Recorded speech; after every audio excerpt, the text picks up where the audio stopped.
आरहत वाङ्मय में कहा गया है, अपनट्ठा परट्ठा वा को हावा जईवा भया हिंसगम नमुसंग बूया नो वि अन्नंग वया वै। हमारे पास भाषा की लब्धि है और हम बोलते भी हैं। बोलने की शक्ति का प्राप्त होना भी एक विकास की स्थिति है, क्योंकि कितने प्राणी ऐसे हैं जिनके पास स्पष्ट अक्षरात्मक यों बोलने की शक्ति नहीं होती है, परंतु अनेक प्राणियों के पास वह लब्धि होती है। बोलने को पशु भी आवाज तो करते हैं, पर उनके संभवतः सीमित प्रकार हैं आवाज के। गाय, भैंस, तरीका है बोलने का। आदमी जो बोलता है वह स्थिति सामान्यतया पशु में देखने को नहीं मिल रही। इसका मतलब हमारी इस दृश्य दुनिया में आदमी एक विकसित प्राणी है जो बोलता है, सोचता है। लिखने वाले लिखते भी हैं, कोई कविताएं बना लेते हैं। आदमी एक सर्वश्रेष्ठ प्राणी इस दुनिया का, दृश्य दुनिया का है, क्योंकि एक मनुष्य की ही योनि ऐसी है जहां से मुक्ति प्राप्त की जा सकती है, जहां केवल ज्ञान प्राप्त हो सकता है, और कोई भी योनि ऐसी नहीं है जिस योनि में केवल ज्ञान प्राप्त हो सके। इसलिए सर्वश्रेष्ठ योनि यह मनुष्य की योनि है, और साधना के द्वारा 14वां गुणस्थान फिर मोक्ष प्राप्त किया जा सकता है। आदमी बहुत विकास कर सकता है तो पतन के गर्त में भी गिर सकता है। आदमी पाप ज्यादा करे तो 7वीं नरक में जा सकता है मर करके। तो आदमी बहुत बढ़िया कार्य भी कर सकता है तो बहुत घटिया कार्य भी कर सकता है। आदमी के भीतर हिंसा के भाव भी देखने को मिलते हैं, जानने को मिलते हैं, तो अहिंसा के भाव भी होते हैं। आदमी में निष्ठुरता है तो दया के भाव भी होते हैं। आदमी में अच्छाइयां भी होती हैं तो बुराइयां भी मिल जाती हैं। आदमी में असत संस्कार हैं तो सत्य संस्कार भी मिलते हैं। अपेक्षा इस बात की है कि आदमी बुराई से, असत संस्कारों से, हिंसा से, निष्ठुरता जो बेकार की है, इनसे बचने का प्रयास करे और अच्छाई, अहिंसा, सत्संस्कार, दया, करुणा, आध्यात्मिक संदर्भित जो हों, उनका उत्थान, उनका विकास मनुष्य में हो। कि तमसो मां ज्योतिर्गमय असतो मां सद्गमय मृत्योर मां अमृतम गमय। असत से सत की ओर, अंधकार से प्रकाश की ओर, और मृत्यु से अमरत्व की ओर इस मानव जीवन में बढ़ा जा सकता है। अब तमसो मां ज्योतिर्गमय, अंधकार, यह अज्ञान का अंधकार है, वह अंधकार हमारा कम हो, ज्ञान की ज्योति प्रज्वलित हो। तो अज्ञानी आदमी कि अज्ञान एक प्रकार का कष्ट है, पाप तो और भी हैं, अज्ञान बड़ा मानो कष्ट है, अभिशाप है। क्योंकि अज्ञानी आदमी हित अहित को जान भी नहीं पाता है, कर्तव्य अकर्तव्य का विवेक भी नहीं कर सकता है। तो अज्ञान आदमी का दूर हो, ज्ञान रूपी तलवार हमारे पास हो कि अज्ञान को छिन्न, अज्ञान छिन्न होगा तब ज्ञान सामने आता है। ज्ञान से फिर और ज्यादा आदमी असंस्कारों को, असत को काटने का प्रयास करे। केवल ज्ञान हो जाता है आदमी को, फिर तो पूर्णतया प्रकाश, कोई अज्ञान का लवलेश भी नहीं रहता है। और जहां प्रकाश है, पूर्ण प्रकाश, सिद्ध भगवान में पूर्ण प्रकाश है, वहां अज्ञान बिल्कुल नहीं रह सकता। तो ज्ञानी आदमी बोलता है तो कोई ज्ञान की बात बता सकता है।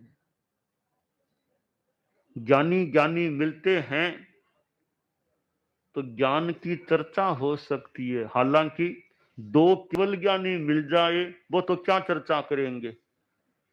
कहते हैं ज्ञानी स्यों ज्ञानी मिले करे ज्ञान की बात, परंतु सापेक्ष बात लगती है। अगर दो केवल ज्ञानी साधु कहीं मिल जाएं तो वो कहेंगे आओ आज ज्ञान की चर्चा करें, तो उनका कहना ही वो असंभवतः कहेंगे ही नहीं, ऐसा बेकार है, वो क्या ज्ञान की चर्चा, दोनों ही ज्ञानी है, परम केवल ज्ञानी है, उन्हें क्या शंका समाधान करना है। तो यह जो दोहा है कि ज्ञानी स्यों ज्ञानी मिले करे ज्ञान की बात, लगता है कि हम जैसे कम जो असंपूर्ण ज्ञान वाले हैं उनके लिए फिर भी हो सकती है। जो मति श्रुत ज्ञान वाले हैं, केवल ज्ञान नहीं मन पर ज्ञान, ऐसे जो हैं वे मिले, वे ज्ञानी आदमी ज्ञान की चर्चा कर सकते हैं। और ज्ञान की चर्चा करने से कुछ उपलब्धि भी हो सकती है।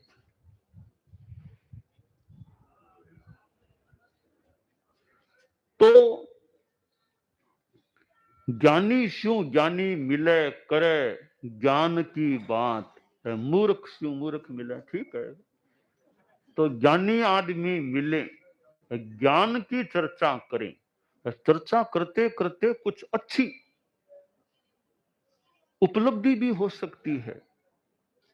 पर ज्ञान की चर्चा में वो अनाग्रह का भाव हो, आग्रह नहीं हो, अनाग्रह का भाव, तो कुछ तत्व प्राप्त हो सकता है। आग्रह है कि नहीं मैं कहूं वो ही सत्य है, मैं तो मेरी बात ही सत्य है, तो दुराग्रह हो जाए फिर कई बार सच्चाई की प्राप्ति में बाधा पैदा हो सकती है। तो आग्रह नहीं, भी मेरे विचार ये है, आप अपने विचार रखो, फिर मंथन करें, चिंतन करें, समीक्षा करें, फिर जो विचार बढ़िया लगे उसको खैर स्वीकार तो न भी कर सके भी, कम से कम फिर उसके बारे में खंडन की बात तो न बोले। और हिम्मत हो और उचित हो तो अच्छी बात को स्वीकार करें, भी आपकी बात सही लग रही है, अच्छी लग रही है, मैं इसको समर्थन देता हूं। इतनी शक्ति नहीं है या उचित नहीं है तो मौन रह जाओ, उसकी बात को काटने का दुष्प्रयास तो मत करो। तो सच्चाई को पाना है उसका एक तरीका यह है, दुराग्रह मत करो, कदाग्रह मत करो, उस आग्रह सत्याग्रह करो, सत्य का आग्रह, सच्चाई का आग्रह रखो, सदाग्रह, न कदाग्रह न दुराग्रह, किंतु निराग्रह रहो और सदाग्रह रहो, तो संभव है कुछ सच्चाई हमें प्राप्त हो जाए। एक प्रसंग आता है, हमारे परम पूज्य दालगणी थे, जो मुनि अवस्था में गुजरात कच्छ 3 बार कच्छ की यात्रा की, तो एक बार वो कच्छ की यात्रा में कच्छ पधारे, तो कोई अन्य संप्रदाय का व्यक्ति या श्रावक वो उनके पास आया, चर्चा चली, बात चली, तो वो बोला, महाराज मैं अपने संतों से भी बात करूंगा। तो यूं आया, फिर अपने दाल मुनि ने कहा भी, ये तुम यहाँ आओ, फिर वहां जाओ, फिर यहाँ आओ, फिर यहाँ, कितने चक्कर काटने पड़ते हैं, ऐसा करो ना, तुम्हारे मुनि जी में एक ही जगह बैठ जाएं, वहीं पर चर्चा कर लें, हम साथ ही बैठ जाएं, वही चर्चा करें, जाना आना, ये चक्कर खत्म हो। ठीक है। तो उनकी परंपरा के संत और दाल मुनि बैठ गए, भी हम तो संत हैं तो चर्चा करें, श्रावक जी बैठे हैं, तो चर्चा चली। दाल मुनि ने अपनी बात रखी होगी, उन मुनि जी ने अपनी बात कुछ कही होगी, चलते चलते चलते चलते बात चलते चलते वो जो अन्य संप्रदाय के जो मुनि जी आचार्य जो भी थे, वो फिर बोलने बंद हो गए। तो वो जो श्रावक अन्य परंपरा का ही था, वो बोला, अपने मुनि जी अपने बोला कि महाराज कुछ बोलो तो सही, दाल मुनि जी ने जो कहा है, या तो दाल मुनि की बात का खंडन करो आप, या समर्थन करो, मंडन करो, एक काम तो करो ना, या तो इनकी बात गलत है, आप खंडन करो दाल मुनि की, इनकी बात सही है तो स्वीकार करो, मंडन करो, स्वीकार करो, एक काम तो करना होगा ना आपको। तो मुझे बहुत अच्छा लगा वो उन मुनि जी की ओर से जो कहा गया। मुनि जी बोले, श्रावक जी अब मौन क्यों, भाई खंडन भी नहीं कर सकता और मंडन तो करूं कैसे, खंडन भी नहीं कर सकता, तो मैं सोचता हूं वह अच्छी बात है, ठीक है, कि खंडन तो इसलिए नहीं कर सकता कि इनकी बात में दम है, मैं बिना मतलब क्यों खंडन, की बात में दम है लग रहा है तो मैं क्यों खंडन, मंडन तो आसान काम नहीं, मेरी अपनी परंपरा है, संप्रदाय है, तो समर्थन मंडन तो ऐसे कुछ नहीं, तो मैं बोल मौन से हो गए, आगे दोनों ही नहीं। तो मुझे इतनी इतनी सीमा में अच्छी बात लगी कि कम से कम जो दमदार बात लग रही है, तो खंडन करने का दुष्प्रयास क्यों करें। तब वो श्रावक था, जितना इतिहास में प्रसंग है, वह बोला, महाराज जी आप दाल मुनि की बात का खंडन नहीं कर पा रहे हो, और दाल मुनि की बात ठीक लग रही है, तो फिर मैं इनको गुरु यानी इनकी परंपरा की गुरु धारणा स्वीकार कर लेता हूँ, यानी तेरा पंथ की गुरु धारणा स्वीकार कर लेता हूँ, क्योंकि इनकी बात में दम लग रहा है, सही लग रही है। तो इस प्रसंग में श्रावक जी का तो यह साहस कि इनकी बात सही है, तो मैं इस परंपरा को छोड़ के अब इनकी परंपरा को गुरु के रूप में स्वीकार करना चाहता हूं। तो मुनि जी की यह अच्छी बात, जो मुनि आचार्य जो भी थे, कि भाई खंडन तो मैं कैसे करूं, अब ऊखली में सिर डाल, अब ऐसा काम तो क्यों करूं मैं, अब खंडन का काम तो नहीं, अच्छी वो भी अच्छी बात है, ठीक है, बहुत ऊंची अच्छी बात है कि फालतू खंडन का प्रयास नहीं करना चाहिए, ठीक है, स्वीकार तो करना, अपनी परंपरा के प्रतिकूल कैसे जल्दी से स्वीकार किया जाए, पर कम से कम खंडन का दुष्प्रयास तो नहीं करना। तो सच्चाई, यथार्थ, उसकी शोध में दुराग्रह नहीं होना चाहिए। अगर शोध करना है तो आग्रह, फिर शोध क्या होगी, शोध में तो कई बार अपनी बात के विपरीत बात भी मिल सकती है, शोध करना है तो फिर आग्रह रख लोगे, फिर शोध क्या करोगे, पहले ही पैर बांध लिए, आगे क्या बढ़ोगे, अब आगे बढ़ना तो पैर तो खुले रखो तब आगे बढ़ेंगे ना, तो पैर तो बांध करके रखेंगे तो गति कैसे होगी। तो सच्चाई का आकाश है। अगर हमें शोध करना है, चाहे विज्ञान के क्षेत्र में करो, चाहे आगम के क्षेत्र में करो, हमारे शास्त्रों के क्षेत्र में करो, मान्यताओं के क्षेत्र में अगर शोध करना है तो दिमाग को तो खुला रखना पड़ेगा। लक्ष्मी आना चाहती है, दरवाजे बंद करके रखेंगे तो लक्ष्मी कैसे आए। दिवाली के रात को दरवाजे खुले रखो, लक्ष्मी आ जाए। तो भैया दिमाग के दरवाजे भी खुले रखेंगे तो वो यथार्थ की लक्ष्मी आ जाए, आ सकती है, आ जाए। दरवाजे बंद कर दिए दिमाग के कि मैं तो टस से मस नहीं होऊंगा। हाँ, सच्चाई मिल गई फिर तो बोले ये सच्चाई है, एकदम देख लिया, अब तो मान लो साहब इसी पर चलना है। तो आस्था है, सच्चाई लग भी रही है। जहाँ शोध करना है वहां आग्रह दुराग्रह नहीं करना। आग्रहहीन गहन चिंतन का द्वार हमेशा खुला रहे, कण कण में आदर्श तुम्हारा, पय मिश्री जो घुला रहे। जागे स्वयं जगाए जग को, हो यह सफल हमारा नारा। प्रभो तुम्हारे पावन पथ पर जीवन अर्पण है, बढ़े चले हम रुके न क्षण भी, हो यह दृढ़ संकल्प हमारा। प्रभो तुम्हारे पावन। तो परम पूज्य आचार्य तुलसी अनेक कितने कितने गीत गुरुदेव तुलसी के, तो हम यह दिमाग में स्पष्टीकरण अगर कर सकें कि जहां शोध करना हो, तत्व का बोध करना हो, आत्मा में प्रबोध करना हो, संबोध पाना हो, तो उद्बोध प्राप्त करना हो, तो दुराग्रह को तो छोड़ना जरूरी है। यह तो शर्त है। दुराग्रह नहीं छोड़ेंगे फिर शोध की बात छोड़ जा, तो शोध की बात छोड़ दो फिर, या दुराग्रह को छोड़ दो। यूनिवर्सिटी में शोध करना है, शोध है तो वहां तो दुराग्रह को छोड़ो, खुले दिमाग से खोजो कि तत्व क्या है, यथार्थ क्या है। और शोध में कभी कभी अपनी धारी हुई मान्यता से विपरीत बात भी कोई सामने आ सकती है। ठीक है, उसको प्रकट में बोले कि न बोले, कहें न कहें, वो थोड़ा विवेक का विषय हो सकता है।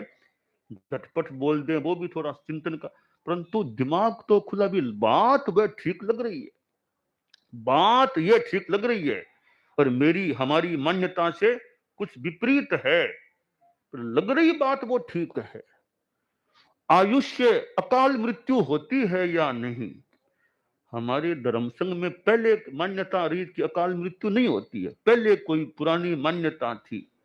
बाद में हमारे एक मुनि जी थे, भीमराज जी स्वामी, तो उन्होंने एक तरह से शोध मान लिया, चिंतन मान लिया। उनको लगा कि अकाल मृत्यु हमारे सिद्धांत यानी शास्त्र के हिसाब से अकाल मृत्यु भी होनी चाहिए, वही हो सकती है, परंतु संघ की मान्यता अलग है कि नहीं होती। तो वो बात अब कहें तो कैसे, तो शोध में मानो शोध कर दो, कुछ भी कर दो, चिंतन कि अकाल मृत्यु होती है, ये बात सही लग रही है। तो संघीय मान्यता से पहले भिन्न थी, बाद में संघ ने भी मानो स्वीकार कर लिया अकाल मृत्यु होती है, हो सकती है। मानो संघ ने थोड़ा सा परिवर्तन कर लिया, मान्यता में थोड़ा सा मानो संशोधन कर लिया। तो शोध है तो वहां कई बार पूर्व धारणा में झटपट तो परिवर्तन बहुत मुश्किल, अच्छी तरह चिंतन मंथन हो जाए, अनेक व्यक्ति बैठ के बहुश्रुत लोग बैठे, आचार्य बहुश्रुत चिंतन करें भी यह मान्यता ऐसे संशोधनीय लगती है, तो खुले दिमाग से सोचें, पूर्ववर्तियों के प्रति असम्मान भी नहीं करना, भी ऐसा लग रहा है, अब ऐसा लग रहा है, बाकी तो केवल ही जाने वो सत्य है। बहुत बड़ी बात यह है एक तो कि भी मेरे दिमाग से यह बात लग रही है, बाकी तो केवल ही जाने वही सत्य है, आखिर मैं तो पूर्ण ज्ञानी तो हूं नहीं। तो यह शोध के लिए हमें दुराग्रह को छोड़ना ही होता है। बिना दुराग्रह को छोड़े अच्छी शोध होना मुश्किल है। तो शोध करना है तो दिमाग में अनाग्रह, दुराग्रह से मुक्त दिमाग हो, अच्छी तरह तटस्थ भाव से खोजा जाए तो कोई तत्व अच्छा प्राप्त हो सकता है। दानान सिद्धम अभयपयानम सच्चे सुया अणवज्जम वयंती तवे सुया उत्तम बंभचेरम लोगुत्तमे समनेणाय पुत्ते।